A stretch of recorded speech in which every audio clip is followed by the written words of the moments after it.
Hey, welcome back. So I wasn't going to talk about this just yet, and since Harvard researchers have put out this paper, then I wanted to encourage everyone to at least consider these ideas. Think of it as a thought experiment. So today we're going to dive into some theories that are going to challenge our understanding of our own history, challenge our understanding of our own civilizations, and obviously challenge our understanding or belief on whether these beings may or may not be walking around among us. Harvard researchers Tim Lomas, Brendan Case, along with Montana's Technological University Michael Masters, have emphasized the importance of maintaining an open mind and healthy skepticism throughout reading this paper and going over their ideas. This approach is necessary if we're going to be exploring alternative possible explanations for uncovering the truth. We all want to know about what's going on or what the truth is behind this phenomenon. So let's take a closer look at their paper talking about cryptoterrestrial hypothesis. Well, cryptoterrestrials can be categorized under a bigger umbrella known as ultra-terrestrials. And simply put, ultra-terrestrials can be human or non-human beings that have essentially originated on Earth, but their civilization or civilizations are much older and have more advanced within their technology. This can also include other dimensions that are closely connected to our own, but that's more talked about in Carl Nell's taxonomy, which is in the Soul Foundation's presentation, and it actually wasn't on the presentation, but it was talked about. And so this ultra-terrestrial hypothesis is separate and different from the extraterrestrial hypothesis. So extraterrestrial is what we're all very aware of. It's when we're thinking that these aliens or these beings, this phenomena is coming from a different star system or a different planet. The cryptoterrestrial hypothesis, or CTH, it generates some theories like secretive civilizations or entities that are living on Earth, but they choose to stay hidden. These hypotheses are diverse, and they can be ranging from advanced ancient human societies to non-human civilizations that descended from animals or even magical entities. This word magical is one of the reasons why I hesitated in presenting these theories, because I know when I heard them a while back, I had to keep an open mind. So I asked that you just keep an open mind throughout this. They do mention that a few times throughout their paper. And so they're just trying to give us more ideas and more things that we can hypothesize on what this phenomenon might be. The paper points out 4 different CTHs or cryptoterrestrial hypotheses. The first one being called the human cryptoterrestrial hypothesis. And this hypothesis is basically just an ancient human civilization that's technologically more advanced than us and perhaps may have survived some kind of event in the past and then decided to continue to exist in secrecy, whether it's underground or just around. The second CTH they call the hominid or theropod cryptoterrestrials. And this theory basically talks about non-human species that possibly are descendants from intelligent dinosaurs or hominids who evolved on Earth and possibly underground and decide to obviously still stay hidden. So simply put, the theropod part of it is a group of dinosaurs that are bipedal. They are also categorized by hollow bones and 3-toed limbs. So that's what they meant by theropods. The hominids part falls under a superfamily known as Hominidia. I may have mispronounced that. And you'll see that we modern humans branch out of the superfamily down to our genus where it says Homo sapien. So if you follow that line back up, or you follow that chart back up, you'll see that we also branch from the family Hominidae. And this is what I understand as in this paper pointing out that it is possible that these species may have originated from that family, this non-human species, that they might have been from there, that they evolved from. The third one is called the former extraterrestrial or extratempestrial cryptoterrestrials. That is a mouthful. But basically, when it's talking about the former extraterrestrial, it's just saying, like I mentioned before, and I know this fell under ultra-terrestrials, or actually, sorry, I know that I had said that it falls under the extraterrestrial branch, but some of these hypotheses overlap if you compare them to other taxonomies from other people. But basically, this one is talking about extraterrestrial beings that come from a different star system that came here long ago and have been underground or been hidden in some way, and emerged or were here before human civilization.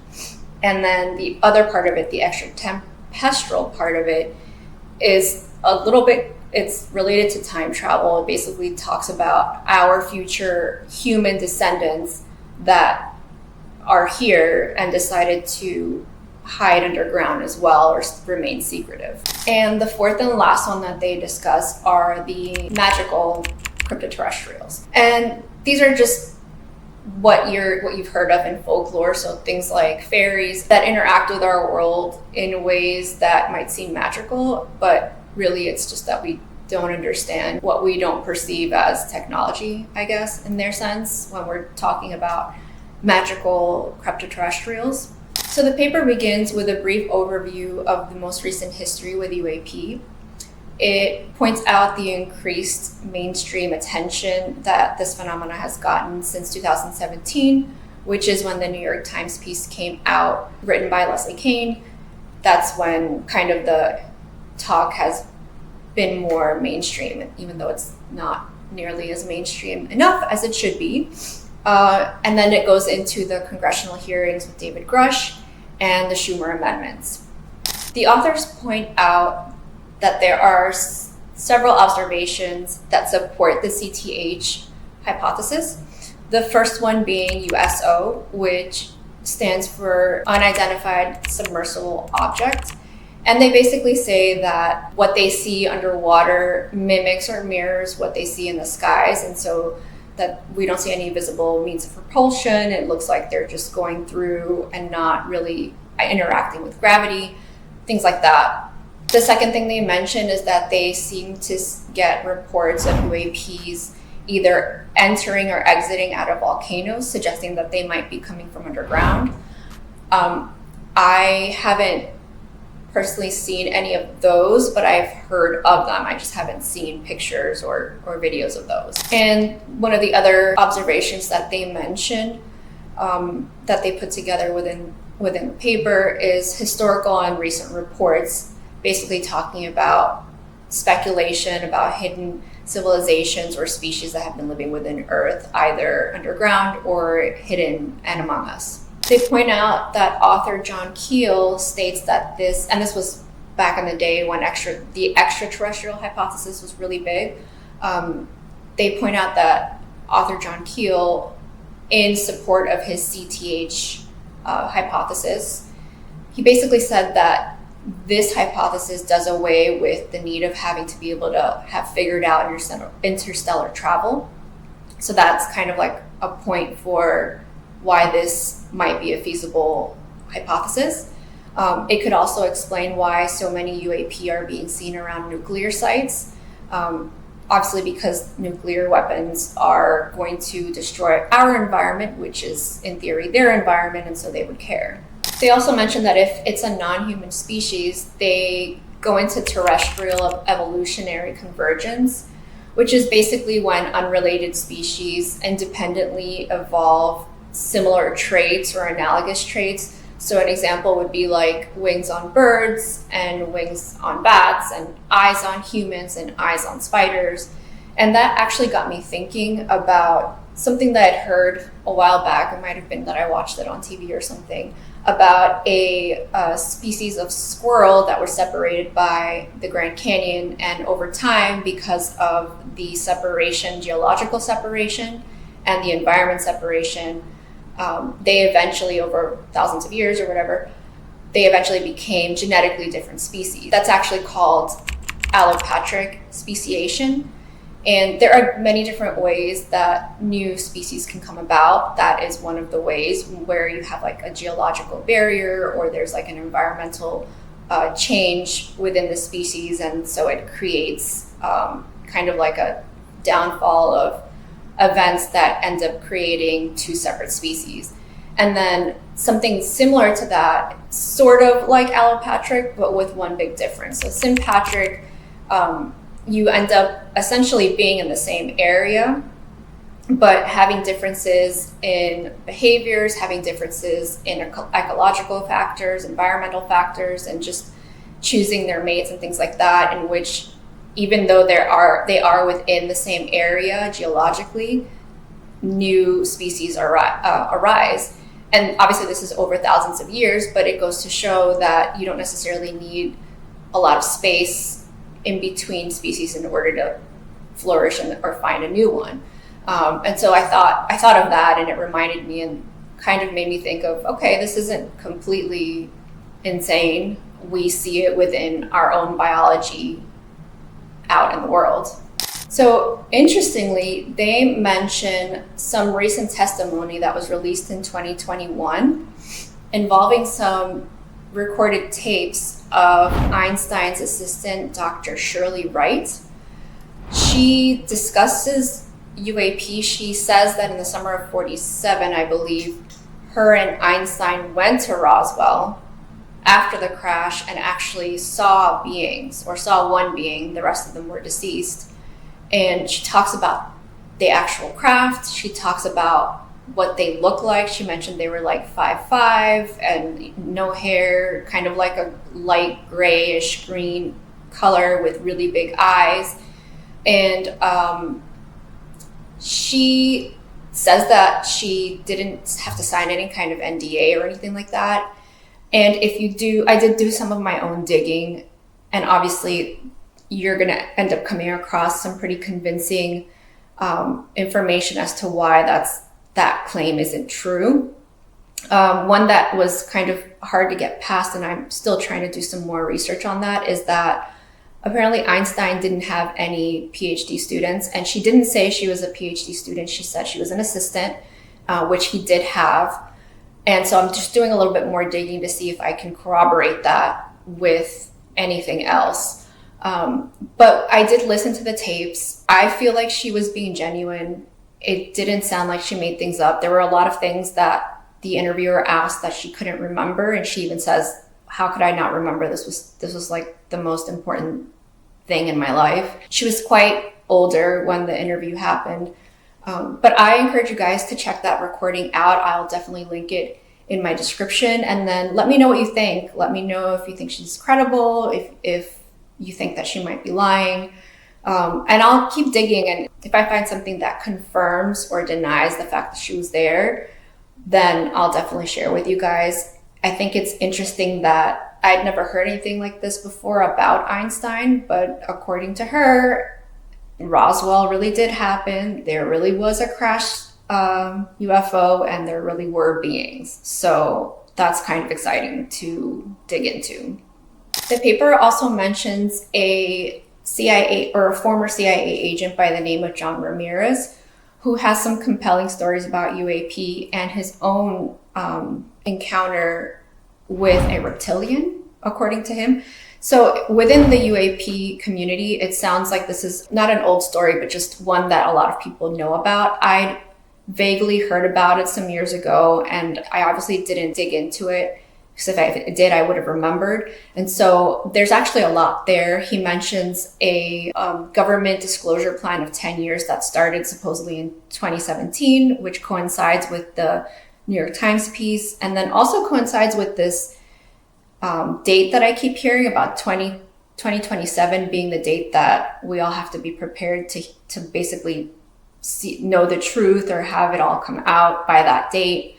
And so maybe that's where all this is coming from. And so I'm probably going to do a separate video on his story alone, since there seems to be a lot tied to him, especially because he was part of the CIA and seems to be talking about a lot of covert operations that I still haven't heard about yet. So stay tuned for that. I'm excited to dig into that. If you guys know anything about John Ramirez, let me know in the comments.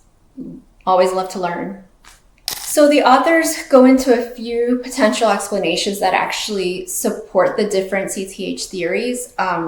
One being the most obvious is that we don't have all the information of our history, and this includes our geological history and our biological history.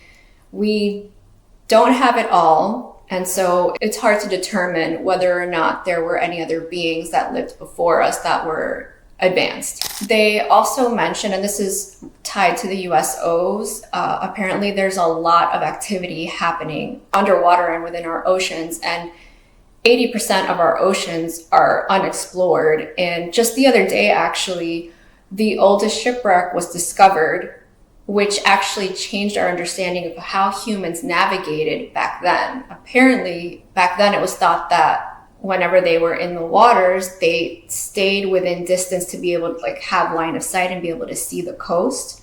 And so this kind of puts them at a different level in terms of understanding the stars or navigating some other way that they haven't thought of yet. So that's just a really recent example of how we are constantly getting new information about our own history. Another really intriguing point that they make that I actually didn't know about, and I remember taking a human evolution class, so this is a little embarrassing, but basically it was mentioned that we only are aware of or have fossil evidence for 5% of all extinct primates.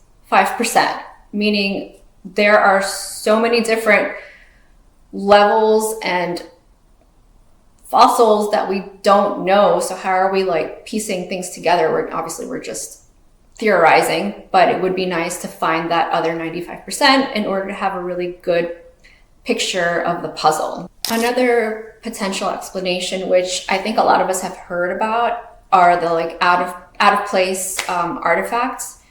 So for example, one that I thought was kind of crazy was they found a fossilized imprint of a wheel that was dated back 300 million years ago, which is a long time, 300 million years ago. And then they also found what looked like a petrified book encased in rock that dated back 350 million years ago. Now, they do caution pareidolia, which is basically our brain trying to make sense of ambiguous things. So our brain is looking for patterns, it's looking for faces, it's looking for meaning in something that might otherwise might be random. And so they do caution with that. And then they also caution the opposite of that. So you don't want to assume that it's always that, and you don't want to assume that it's not that. So they're asking to find a way to balance and be objective. And the bottom line really is what they're trying to say is, if there was a non-human intelligence that lived long before we did, it is possible that we just don't know anything about them, that there was no trace left behind, no way to find out whether or not they ever existed because of geological changes and time and all that stuff. So that's basically what they were trying to say with that. The paper is actually pretty lengthy. It's about 16 or so pages. It's a really, really great read. Actually, they have a lot of really good examples for all these things that I'm mentioning. For example, they also remind us that many cultures have myths and legends that might actually be based on real events. So for example, when they talked about the great floods in traditions like the Greek tradition or Indian tradition, some of those stories kind of coincide with the time that the last ice age was happening. And so that's when the sea levels would have started to rise because of the last ice age ending. And so they kind of make that connection, which I think we've heard of before. I don't know if it wasn't the Discovery Channel or History Channel. I can't remember, but I'm sure we've all heard something like that. So they also mentioned legends about lost civilizations or people retreating underground. And not only that, but the paper reminds us about, I guess there was a time in Russia where it's about 20 people who lived in a bunker for a period of 10 years, including kids. And yes, some deficiencies some deficiencies like vitamin D, because you're not getting the sun, would have been affecting these people. But they said in the paper, it said that you can also kind of remedy that or make it less so with like the right diet. Plus, they also mentioned military bases, thousands of military bases that have been built underground that we already know about. And so we do know that we can survive underground. Along with that theory of civilizations going underground, for those of us who wonder, like, how would they survive without water? Well, depending on how far down they are, or obviously if they have any understanding of our planet, there is a mantle transition zone. So within the mantle, apparently there's 3 layers. You've got the outer or upper mantle layer, then you've got the mantle transition zone and the lower mantle. And so within that middle part where it's the mantle transition zone, it's said to be like a large reservoir of water, and it's not free-flowing water. Instead, it has like an abundance of a mineral known as olive vine, I believe. And it doesn't directly produce water. It's a chemical reaction with other elements that can lead to the formation of water. Obviously, if you're an advanced species or an advanced civilization who has really good knowledge of our own planet, then likely they would know that and how to harness that or how to get water if needed from that. Okay, so now we've reached the portion of the paper that touches on the magical CTH or cryptoterrestrial hypothesis. And I'd say that it basically debates materialism and non-human or spiritual intelligences that are non-material. And they just basically, the authors, I should say, remind us to keep an open mind while exploring these ideas without like immediately dismissing them, because we might not understand or be able to define something if it's not tangible or measurable.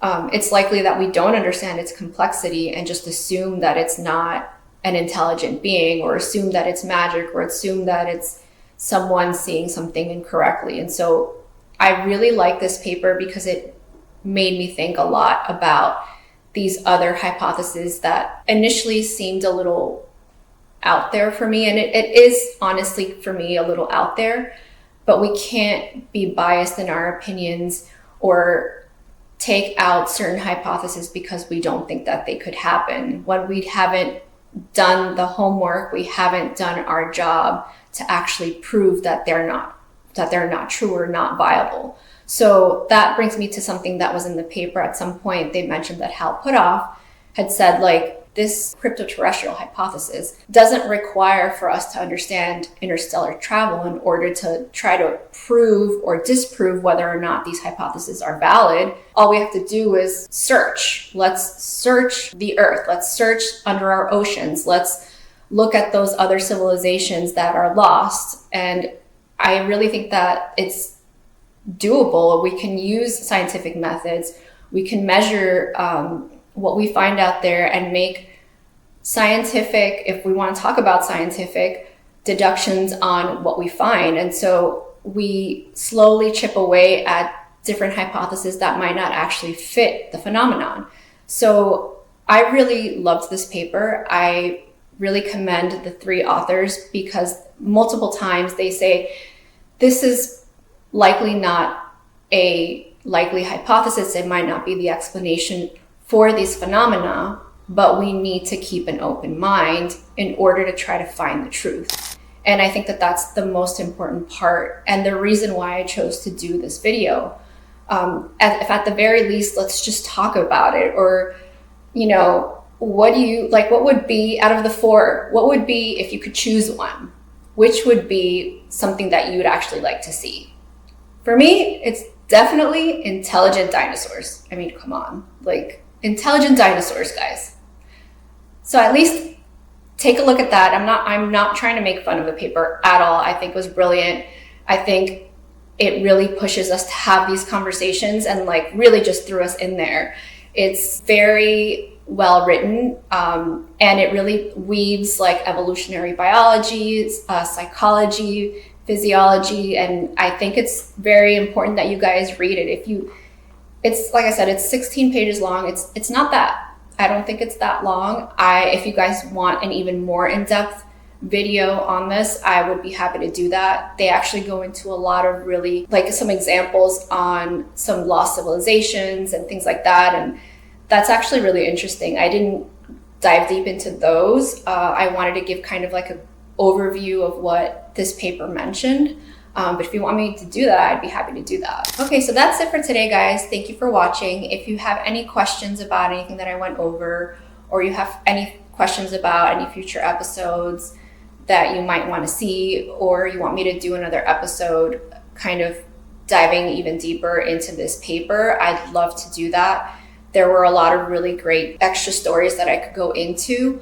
And I also urge you to listen to that recording of Dr. Shirley Wright talking about her and Einstein's experience in Roswell and about the beings and the crashed craft. I believe her. I might just be gullible, but she sounds very genuine. So give it a go, and I really appreciate you guys watching. If you haven't subscribed yet, subscribe to the channel, and I hope to see you next time. Bye.